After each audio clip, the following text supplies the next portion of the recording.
Bonjour, dans ce tutoriel nous allons voir comment on peut raffiner un peu l'inscription à la fois au niveau de ce qui apparaît dans le formulaire et de ce qui apparaît dans le mail d'inscription. Donc ça fait suite au tutoriel sur les inscriptions très simples. Donc là par exemple j'avais une inscription où j'avais pris les options de base. Donc je vais vous montrer deux, trois petites choses qu'on peut faire pour améliorer l'inscription. Alors, on est toujours sur un formulaire de type Général 2. Donc on a vu que on pouvait spécifier la participation aux frais. Alors je ne parle pas encore du paiement en ligne, là il y aura un autre tutoriel exprès pour ça.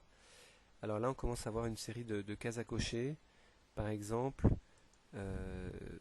pour certaines retraites, on demande une lettre de motivation. Donc en cochant cette case-là, à la fois sur le formulaire d'inscription, il y aura une petite mention en rouge qui indique qu'une lettre de motivation sera demandée. Et dans le mail que la personne va recevoir, on lui redit qu'il faut qu'on attend sa lettre de motivation. Donc simplement en cochant ça, ça prend ça en charge. Pareil, annoncer qu'il y aura un entretien. C'est-à-dire qu'au moment où la personne s'inscrit, on lui redit ça. Et dans le mail d'inscription, il y a aussi une phrase qui se rajoute pour dire qu'il y aura un entretien. Ensuite, une option. Alors, dans les formulaires s'adaptent au type de public, donc selon que c'est une personne seule, en couple, tout ça.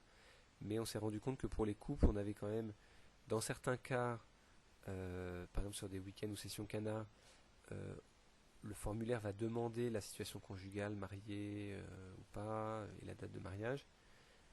Et c'est important. Dans d'autres cas, si on ouvre une formation de théologie à des personnes seules ou à des couples, on ne souhaite pas demander la date de mariage à un couple qui s'inscrit à un week-end de théologie.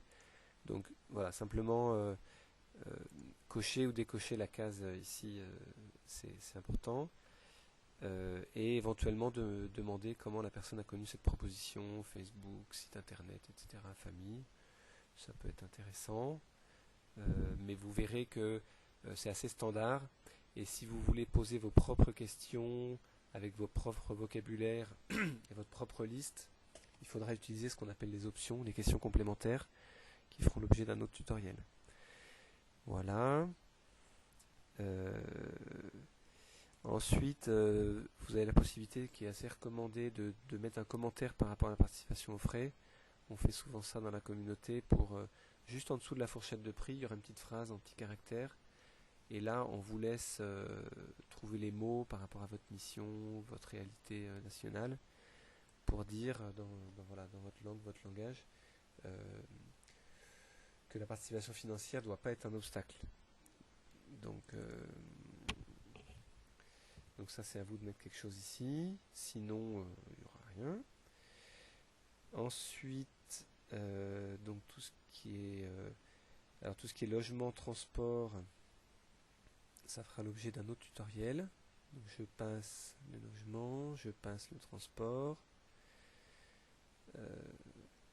Les informations complémentaires, ça c'est pas de l'ordre de l'inscription, c'est vraiment de l'ordre de l'information dans l'onglet information pratique. Alors ici on a quelque chose qui se rajoute par rapport aux serviteurs, mais encore une fois c'est dans le formulaire. Donc on s'est rendu compte que dans certains cas, au moment du formulaire d'inscription en ligne des serviteurs, il y avait besoin de rajouter une phrase, soit par rapport aux enfants, soit par rapport à des sujets qui concernent les serviteurs. Donc on peut ici glisser une phrase par rapport à ce qu'on veut en fait, mais qui s'adresse qu'aux serviteurs et qui apparaîtra non pas dans le site information pratique, mais vraiment dans le formulaire d'inscription des serviteurs. Donc le contact, ça on en a déjà parlé, c'est quelque chose de base. Ce qu'on peut améliorer aussi, c'est au niveau du mail d'inscription. Alors au niveau du mail d'inscription, que ce soit pour les sessionnistes ou les serviteurs, vous voyez qu'il y a deux champs différents. On peut rajouter des phrases puisque le système est assez standard. Quand la personne s'inscrit, elle reçoit un mail. Bonjour, nous avons bien reçu votre inscription, blablabla. Et on va lui dire que ce qu'il y a besoin. Nous attendons votre chèque, nous vous rappelons qu'il y a un entretien, blablabla. Donc, si vous voulez, dans le mail d'inscription, rajouter une information spécifique, voilà, il suffit d'écrire une phrase là, et cette phrase-là sera prise par le système et sera rajoutée dans votre mail d'inscription. Donc, n'hésitez pas à utiliser cet endroit. Une phrase pour les sessionnistes, une phrase pour les serviteurs, si vous avez l'inscription des serviteurs. Et vous regardez, ça va se rajouter normalement au bon endroit dans le mail d'inscription. Enfin, il y a un cas spécifique, c'est que, donc ça c'est pour rajouter une phrase. Là, vous avez la possibilité de remplacer la première phrase, qui est une phrase assez générale et donc parfois un peu plate. Nous avons bien reçu votre inscription à une des propositions de la communauté du chemin neuf. Donc c'est vraiment une phrase passe-partout, mais qui du coup est pas très chaleureuse.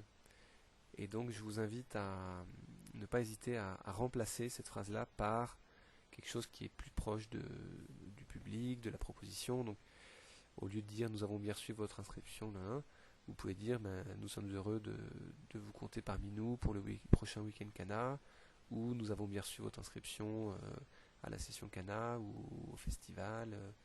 Voilà, s'adresser, ne pas hésiter à remplacer cette première phrase par quelque chose qui sera plus accueillant et plus chaleureux, surtout que c'est la première phrase du mail. Voilà, donc pour les sessionnistes ici, pour les serviteurs ici. Donc là, ça va vraiment remplacer la première phrase. Et la dernière option qu'on a, qui est un cas un peu particulier, c'est quand on s'adresse à des personnes qu'on connaît déjà si vous voulez faire des inscriptions en ligne pour une semaine communautaire ou pour une rentrée communion, et qu'en fait c'est que des gens que vous connaissez, mais vous voulez profiter du système d'inscription en ligne. À ce moment-là, vous pouvez cocher cette case-là, et à ce moment-là, le système ne demandera pas la date de naissance, l'adresse postale, etc. Mais seulement nom, prénom, mail. Voilà. Et puis, il n'y a plus qu'à enregistrer et à voir ce que ça donne. Donc, je vous laisse explorer toutes ces petites options et ça vaut vraiment la peine de bien connaître ça pour que les gens se sentent bien accueillis et que vous, comme secrétariat, ayez bien toutes les informations, bien donné toutes les informations et bien récupérer tout ce que vous avez besoin pour gérer vos week-ends, sessions et retraites. Merci.